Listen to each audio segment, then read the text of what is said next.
legend, or lies. Others call them spirits, demonic forces, or claim they are real, living, breathing, flesh and blood creatures. They are the unexplained, and these are the investigations.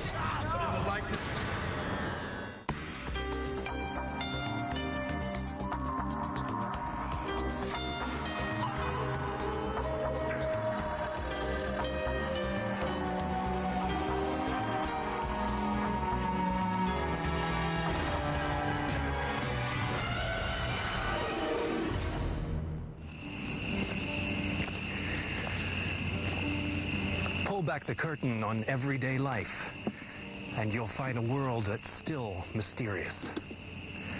In an age of space travel and supercomputers, it may seem weird to hear stories of werewolves and demons, Bigfoot and ghosts. But deep down, maybe we're still afraid of the things that might hide in our closets. And before you scoff at these bedtime stories, remember, science also started as an investigation into the unexplained.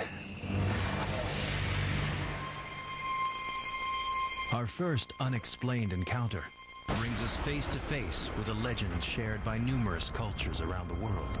Stories of a half-man, half-monster that manifests itself in the glow of the full moon.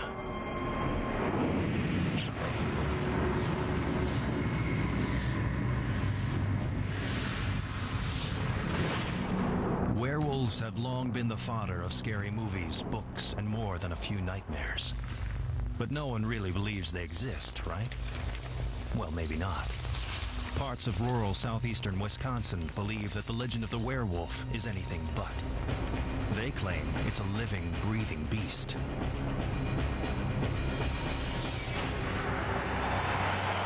Rumors swirl around these parts. Stories told in hushed tones. Passed down from generation to generation, dating back as far as 1936. My involvement in this mystery, if you call it that, is that I'm the son of a man who had a dual encounter. His name was Marky Shackleman. The two encounters he had was when he was working as a night watchman at the St. Coletta's School for Exceptional Children. And he came upon an animal or something digging in what was then considered to be a old Indian burial mound. He approached it thinking it was a large dog. It was down on all fours at the time. My dad came up closer to it. He told me approximately 6-7 feet away. He was fearful of no man, but he was scared of this beast.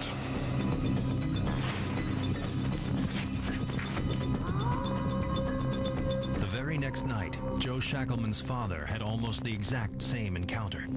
This time, he got a better view of the beast, and with Joe's artistic help, he was able to make this drawing. My thoughts during the extended interview with my dad was, if this were anyone else, I don't know if I would believe him. I mean, but my dad was a low-keyed, non-hysterical type of individual. And in fact, I was the only one he ever told.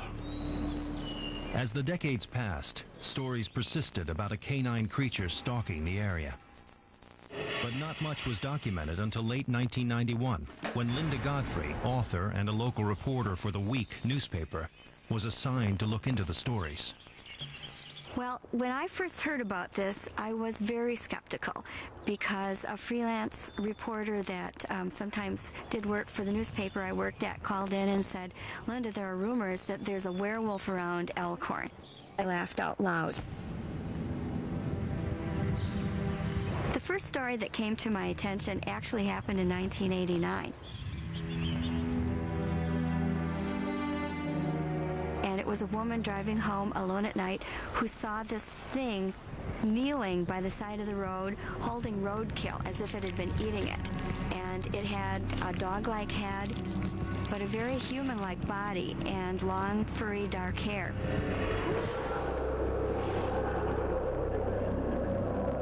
But as I started investigating, I found out that there were other communities that had long had legends of this sort of creature.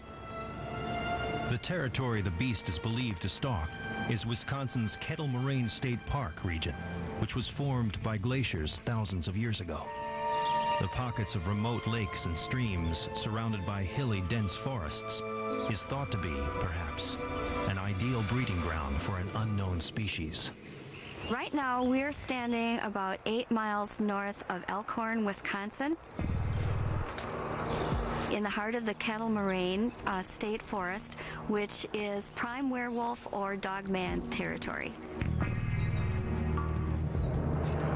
A lot of people call this creature a werewolf, which would be traditionally defined as a person or human that changes form and becomes a werewolf.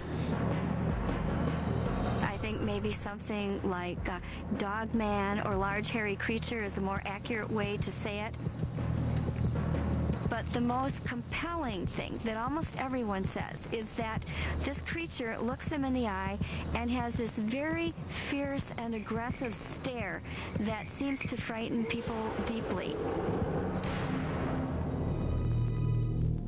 Stories like these may frighten many, but they leave people like Richard Hendricks skeptical. Richard is a paranormal investigator who has spent a great deal of time studying the area and the man-dog phenomenon.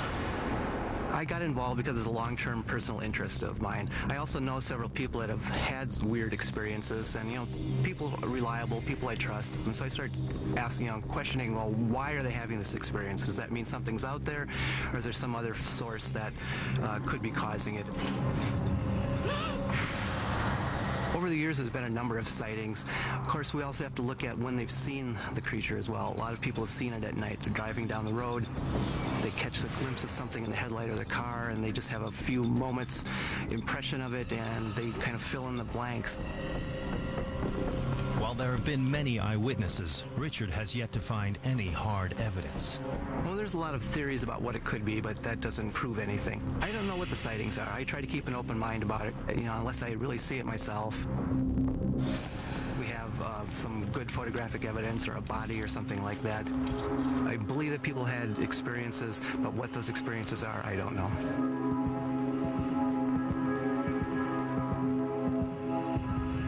People have asked me about the credibility of the witnesses, and as far as I can tell, none of them have had anything to gain. Most of them have really had something to lose. I don't believe it's a werewolf. I believe there is something out there, though. But what that is remains a mystery. Hidden in the dark shadows and basking in the eerie moonlight of southeastern Wisconsin. From beast men to demon boys, up next we'll explore exorcism. If someone says that they're possessed, it means that they're taken over by an entity of some kind. And later, we'll travel to a tourist destination with a haunting history. I would say it's definitely the most haunted plantation of the country, without a doubt.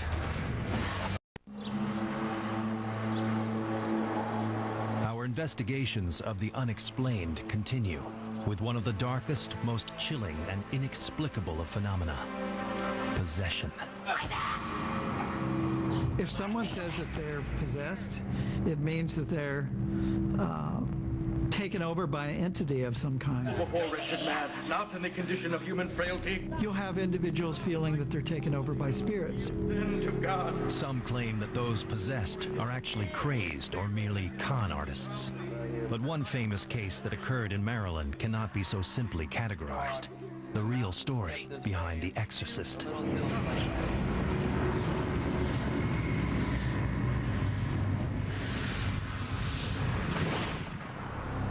Few stories of possession have captured the imagination of moviegoers like the 1973 horror classic, The Exorcist. Based on William Blatty's best-selling novel of the same title, the story of one little girl's spine-chilling case of possession by the devil still haunts people to this day.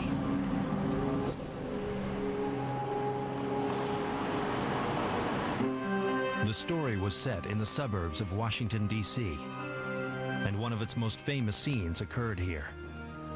On the campus of Georgetown University is where you'll find the 75 steps down which Father Karras takes a fatal tumble in the movie's final scene. It's a location that you can still visit to this day.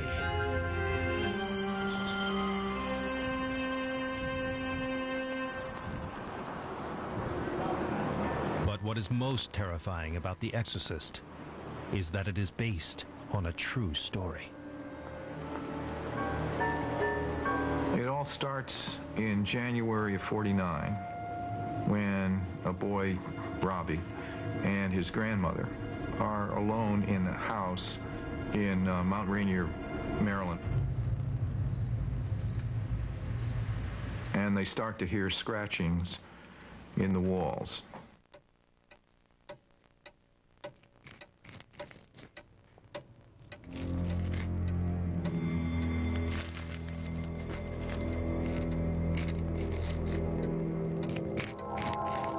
Finally, there are scratches that seem to be coming from the middle of the mattress of the boy's bed. Objects start to fly around the rooms, according to witnesses. And all this while, they're trying to figure out, what is this? Terrified by what they'd witnessed, the Lutheran family takes Robbie to their minister, who decides to spend the night observing the boy. The Reverend Schultz wakes up and he starts to feel there's something going on in the room. Puts Robbie and a blanket on the floor, and Robbie and the blanket start to move across the floor under the bed. And Schultz has seen enough. The next day he takes Robbie back to the parents, and he talks to the parents, and he says, "This is beyond me. The Catholics understand this kind of thing." The family takes his advice, moving to St. Louis and calling on the help of 3 men: Father Bodern, Father Bishop, and the yet-to-be-ordained Walter Halloran. Well, Father Bodern got me on the way into supper, and he told me that he had to go out and see some people that evening, and asked me if I'd drive him. So I said, sure. So he visited with the family for a while, and the little boy was there. And he said, well, he says, we better get down to business.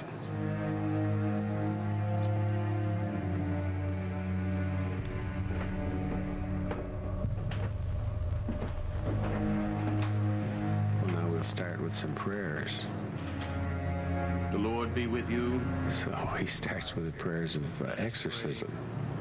I adjure And, thee, thou ancient serpent. I was kneeling at the foot of the bed. It is he who silenced the groans of hell, for he has stripped thee of thy might and laid... And pretty soon the bed started going up and down like this. And intersection of all holy men. he just said, well, he says, don't be afraid. The power of the mysteries of Christian faith commands thee. Go out then, thou transgressor. And that was my first clue, that it was an exorcism. In the name of Jesus Christ of Nazareth, make way the way. This is just the beginning of a very long routine of vigils, prayers, and blessings by the holy men, night after night, week after week, and month after month. But rather than improving Robbie's condition, eyewitnesses claim that he became increasingly violent and is moved to the Alexian Brothers Hospital for his own protection, where the exorcism continues.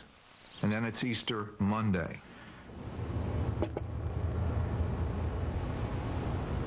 Sometime on the morning of Easter Monday, Which assist thy church to save thee in all security, deliver... Robbie suddenly says the word Dominus. And Dominus is the word, Dominus the Lord. And that's the moment when the exorcism ends.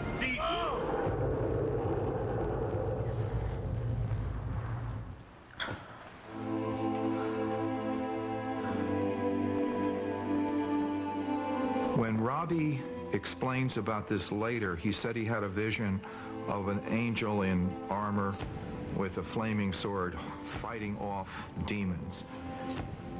He's absolutely a little boy again without being possessed. And he has no memory of what happened.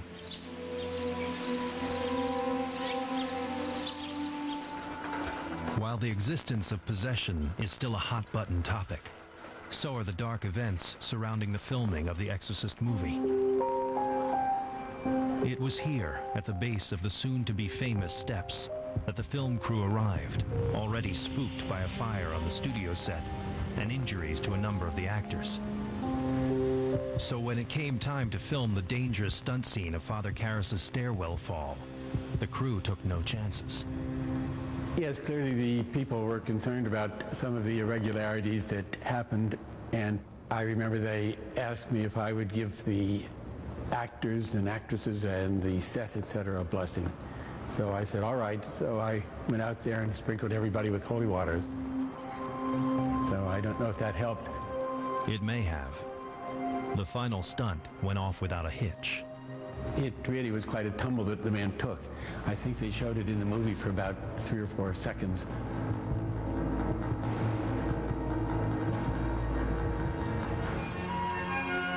Is possession real? No one can be sure. But the story of a boy, the strange occurrences that surrounded him, and one famous set of steps will be sure to keep the questions coming and an investigation ongoing. Think you're ready for another paranormal pursuit? Next, we'll visit a warship that won't give up the ghosts of its past. So in essence, we've got a small town in one location with dozens of people seeing dozens of ghosts, and that in itself is a totally unique experience. Don't wander off. There are some mysteries that go way back. But if I had to make a bet, I'd wager that the oldest of them all are the stories and visions of the Walking Dead. It is a monument to the Navy's might. 27,000 tons of fearsome floating steel. Moored in Alameda, California, the USS Hornet is an aircraft carrier with a storied and heroic past. Decommissioned in 1970, today it's a national landmark, museum, and a tourist destination seen by 100,000 visitors a year. But those in the field of paranormal investigation claim the USS Hornet hosts more than tourists. They believe it's the home of ghosts.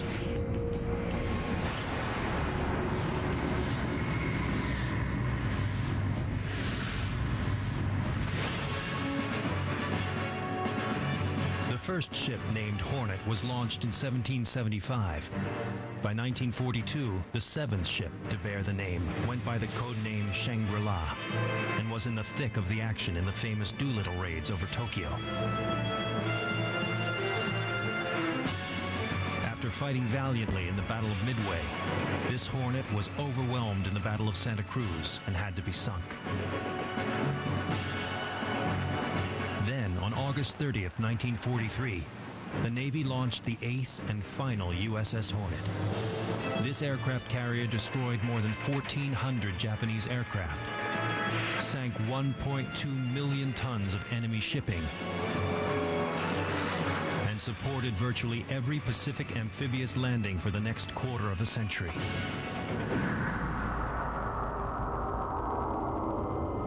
But with the heroism of war also comes the horrors of war. Horrors that haunt the Hornet to this day. From my understanding of the USS Hornet, there have been people who have felt they've seen ghostly entities, and there's another group of individuals who experience poltergeist activity. That can happen. You can have a variety of phenomena in one location. Josh Reeves is the museum director of the USS Hornet and is well aware of the ship's supposed phenomena. The ghostly sightings appeared first when the ship came to Alameda in 1995 at the closing of this Navy base. The ship was not open to the public as a museum ship yet. We had small restoration crews on board working at that time, and that's when the ghostly sightings first appeared. Actually, one of the encounters happened right where we're at here in the forecastle. I know that while these workers were originally painting this compartment, some happened to glance up at one of the catwalks overhead and saw looked to be a chief in his Navy khakis and one of the crewmen in his dungaree blues. The chief giving an order to the crewman, and then he walked off through one of the doorways. When the workers went looking for the two men, they'd vanished.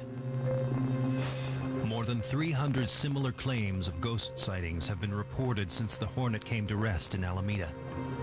Men in uniform walking the decks and corridors, objects moving, face-to-face encounters. But why the proud ship can't rest in peace is a question that deserves an answer. Anne Golomak claims to be a clairvoyant medium who has done many investigations into the unexplained phenomena aboard the Hornet. And just what does a clairvoyant medium do? To put it frankly, Anne claims she sees dead people.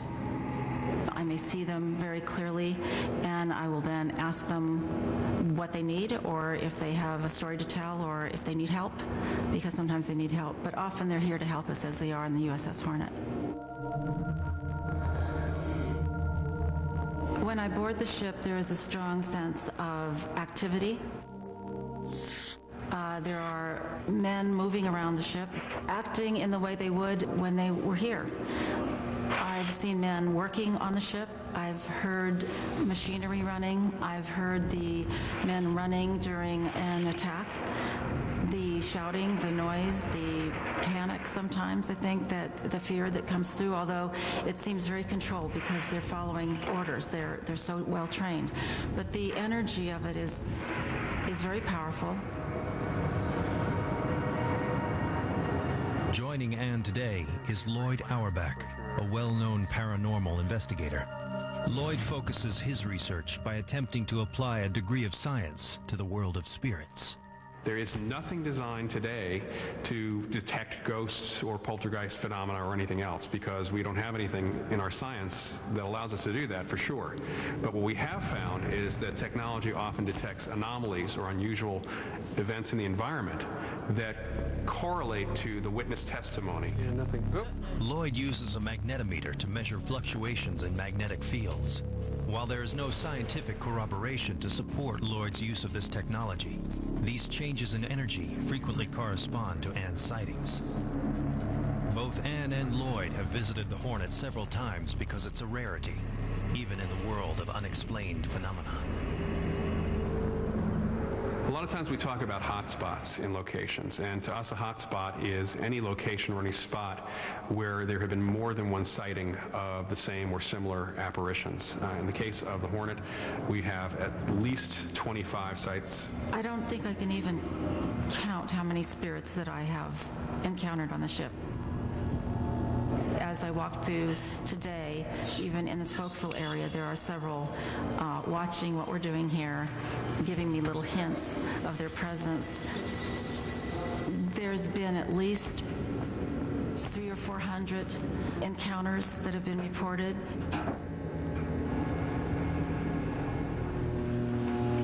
As Anne and Lloyd scour the ship in search of spirits, they are increasingly drawn to an area that, to them, appears rife with paranormal activity, the infirmary.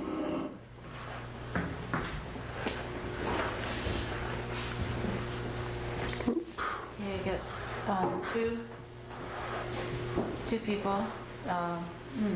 Same Dr. Mason or Captain Mason, maybe over here. Yeah, I mean, it's been fluctuating, so quite a bit. Excuse me. Whoa! Excuse me. Lloyd's instruments flick to life as Anne describes a doctor frustrated by the lack of medical equipment. I've had contact with him before. Should cut the other meter and see if we're getting anything on the other one too. What we're getting is very randomly fluctuating magnetic fields. These devices measure two different frequency weights. This is measured for 60 hertz, which basically means it'll pick up technology, but the ship is shut down today. So most of the technology is off, most of the electrics are off. This device measures natural fields, meaning that a person can set it off from time to time as well, because we all give off electromagnetic fields. So we're dealing with two different frequencies, and they're both, this one's going crazy too. And that's what we look for, is multiple correlations. A single device by itself doesn't help, but especially when Anne is picking something up, and we're getting the devices going off, there is something here that she is picking up. But there's still the question of why. Why would this valiant ship still harbor so many ghosts? Many believe the hauntings are a result of its many fierce and bloody battles. But others believe the purpose is more, shall we say, spiritual. It would seem that the motivations of the ghosts here on the Hornet have been to keep the ship going, to keep the ship in people's awareness. My general impression of the spirit activity on the USS Hornet is very powerful, and I was told that the spirits want the ship to be a monument to peace and a learning place. I don't know if the USS Hornet is haunted, but if it is, I do think that the ghosts are not of a malevolent type. I think that they're proud of what we're doing here, and all the evidence seems to believe that they're here to kind of assist us in our mission, not to hinder us.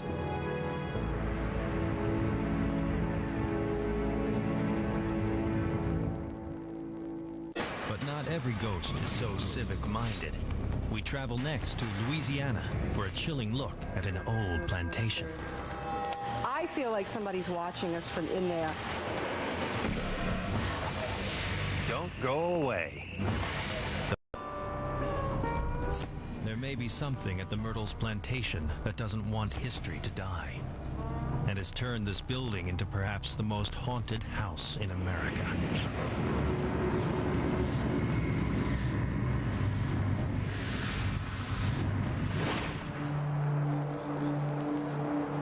The Myrtles plantation has a rich history dating back to 1796, when General David Bradford, better known as Whiskey Dave, bought 650 acres and built the original house, ignoring the fact that his residence would sit squarely on the sacred burial ground of the Tunica Indians. The house survived the Civil War and 2 centuries of calamities, and today it is a beautiful bed and breakfast. The Myrtles plantation is nestled in over 200 oak trees that are 200 years old. They're dispersed all over the 13 acres that we have today. It's like great big arms that just wrap around the property. Architecturally, we have people who come because of the significance of the Wedgwood wrought iron that just encloses the whole house. But look beyond the Myrtles' majestic facade and finery, and you'll discover what some believe to be a terrifying secret. We probably have an equal number of people who come just for the ghost. The Myrtles plantation has been documented as being the most haunted place in the United States. And looking at a lot of the haunted stories that are around the country, like in Louisiana. And I found this over and over again in scientifically and academically looking at some of these hauntings. You have a phenomena, it may be poltergeist, it may be a sighting. Some say they see the judge's children. It may be a cold shaft. It's very, very cold. And people have these very real experiences. I feel like somebody's watching us from in there. Tita LeBlue Moss, the current owner, recalls strange events happening as soon as she moved into the Myrtles in 1992. The first thing I can remember happening was that you'd get your name called. Tita. Tita is not exactly an everyday name. It's not Mary or Ann. But I would hear my name called. Tita. Tita. Tita. Hester Eby has been the tour manager at the plantation for 14 years. I do believe in ghosts and did not believe in ghosts before I started working here. They've been known to brush our guest hair, just a little stroke. And I myself have had the tugging. It's kind of to feel as if just a child's tug, the way they want to tell you something and you're talking to someone else and they're trying to get your attention. These 2 parlors are a mirror image. But just how did this plantation house acquire its supposed ghostly manner? The answer may lie shrouded in the Myrtles' turbulent past. The year is 1834. As the story goes, a slave named Chloe served the family of the plantation's owner, Judge Woodruff. She was also his mistress. Chloe's fate and the fate of the entire household was decided the day Chloe was caught eavesdropping on one of the judge's conversations. And as punishment, he cut off her left ear. A few days later, she baked a birthday cake for his oldest daughter and used the juices from the oleander leaf in that cake. It let off a liquid similar to arsenic. Being baked in the family's cake, it killed the judge's wife, Sarah, and 2 of her children. Could it be that they still haunt the hallways and roam the rooms of the Myrtles? Some say they see the judge's children, always wearing long white dresses, and guests say they're looking down from the upstairs window. At a glance, they see the children. They blink an eye or turn to tell someone else, and they're gone. The belief that the Myrtles is haunted is what attracts people like Kalila Smith, an avid paranormal investigator. I would say it's definitely the most haunted plantation in the country, without a doubt. Kalila brought 5 friends to the Myrtles to spend the night. It's gone now. It sounded like it was coming from upstairs. Using night vision video, the group hoped to document paranormal activity. When we were investigating the property, one of the first things we noticed was that the rooms, this parlor here and the adjacent one, were significantly colder than the rest of the house. All right, guys, this room's definitely colder than the other one. We used non-contact thermometers to measure the temperature in here. It's cold. And the temperature dropped to about 60 degrees just in these 2 rooms. We noticed that there was at least a 20-degree difference in temperature in this area of the house as opposed to the rest of the house. It gives me the creeps down here, it really does. While Kalila and her crew experienced rapid temperature changes that night, they did not definitively see any ghosts. It is glimpses, double takes, and peeks into the paranormal world that keep the curious coming. We have guests who've been 16, 18 times in the 11 years that we've owned it. We have people who come almost every weekend just to visit. They feel a great connection to it. They feel very nurtured here. I think the spirits are here because this is their home. You know, we're the ones that's intruding a bit. The Myrtles is very important because the activity is so prevalent here. People who are into ghost hunting, whether it be for a hobby or professionally, will find what they're looking for here.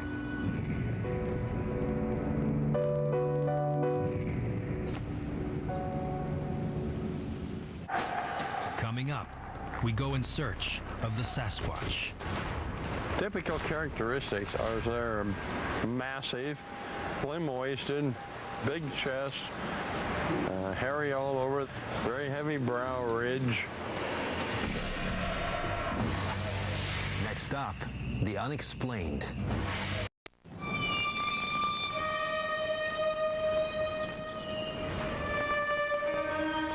Our last investigation of the Unexplained has us trekking to the Pacific Northwest to explore a legend that has fueled the imaginations of people around campfires for centuries and left a giant footprint on our collective psyche. It's the legend of Bigfoot.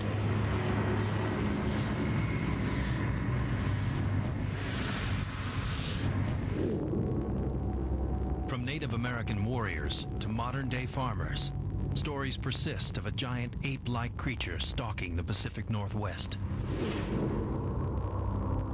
Today, the search for Sasquatch, or Bigfoot, lives on in the prime Bigfoot country of America's Northwest.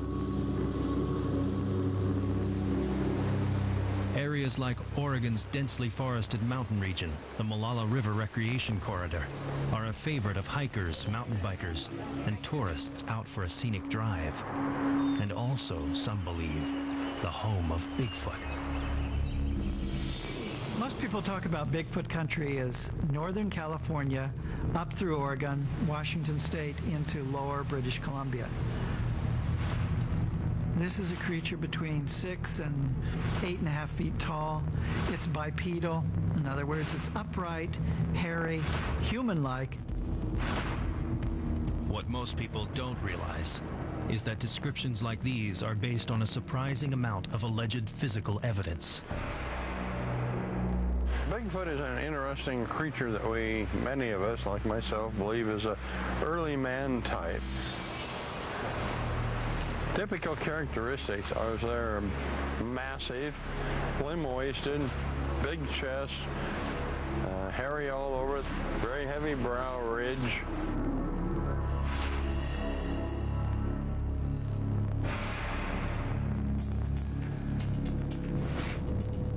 Ray Crow is the head of the International Bigfoot Society and has collected what he claims to be numerous pieces of the Bigfoot puzzle. We have several different artifacts and things that have a tendency to prove the existence of Bigfoot. One of them, for instance, is some of these tracks. This particular track here from Bend, Oregon is something like 16 inches long by 7 inches wide, much bigger than what a human foot would be. From Walla Walla, Washington, Bigfoot was going up a muddy area near a spring, and he left his handprints in the actual mud, and they were able to cast them. Ray has even collected hair samples. This particular hair here has been tested and found to not really compare with anything. But one of the most chilling pieces of alleged evidence comes in the form of an audio recording made in 1995. It was taped by 3 men searching northern Oregon's mountains for signs of Bigfoot. They try hitting sticks against trees, believed to be a Bigfoot method of communication, and attempt a calling technique. What they hear next freezes the blood in their veins. Well, there's no coyote, is it? No. The screams get closer and closer until the terrified trio has had enough.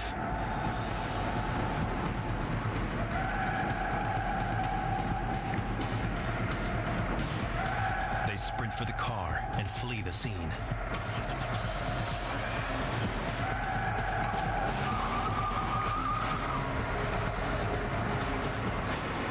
To this day, no one has been able to identify the animal species captured on the recording. However, believers in Bigfoot like Ray Crow and independent Bigfoot researcher Todd Neese are not afraid. In fact, they still organize expeditions deep into Bigfoot country, looking for that one picture or piece of evidence to finally prove Bigfoot is not fiction. Essentially, a Bigfoot expedition is setting out and doing several different experiments, trying to attract the creature in. What we're looking for is a very large bipedal hominid creature. We believe it weighs somewhere between 500 and 800 pounds. It's a remnant of, most likely, a Gigantopithecus that we know to have existed in Eastern Asia. We're about ready to head out and set up the equipment.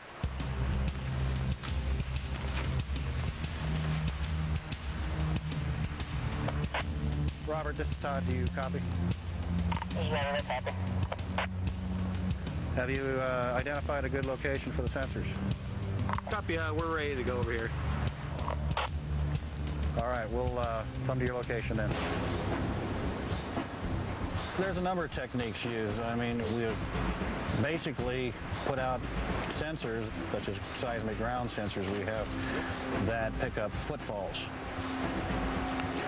Also, we have tripwire flare devices that will trigger a glow stick to come on. This camera system here, essentially, if anything should come down this trail within a 60-foot area, it will trigger this camera to take a shot day or night. One of the last pieces of equipment in our arsenal is this. It's a parabolic microphone designed to pick up sounds from quite a distance off. If tonight we hear any sort of vocalizations that we suspect might be Bigfoot, we'll train it in that direction. All right, we're going to run this tripwire across this trail, and we better get going pretty quick because we're losing daylight.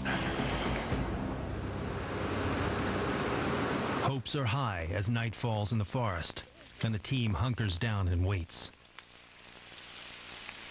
Everyone in the expedition not only shares an obsession with Bigfoot, they almost all have had an encounter.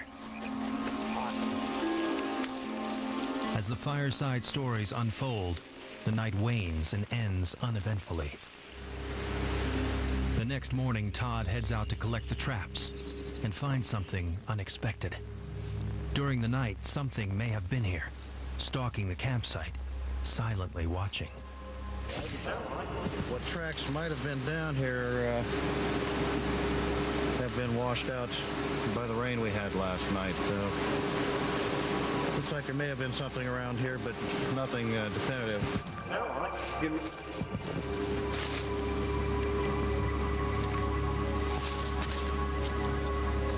Well, we got something on film. Camera's apparently been tripped. Whether it's a deer, bear, elk, cougar, or Bigfoot, we won't know until we have time to develop the film. The pictures capture nothing more than a mouse. And despite centuries of sightings, countless attempts to track and trap these creatures, and the use of every type of modern technology, no one to this day has a single piece of definitive proof that Bigfoot exists. But Ray and Todd remain undeterred. The only way you can prove to people that there is such a thing is by showing them something concrete. A set of footprints in the mud along the lake, or an actual sighting of the thing, usually convinces people, hey, there is such a thing as this Bigfoot. What do I say to a skeptic? Being formerly one myself, I don't have a problem with it. They need to open their minds and realize that new creatures are being discovered all the time. But Bigfoot, if it does exist, remains elusive, stepping lightly through the misty mountains of America's Northwest. If an 800-pound ape can remain hidden in the Pacific Northwest, then why not werewolves, or demons, or even ghosts? Stranger things have turned out to be true. And believers know the proof is out there, waiting to be found. Until then, the investigation continues.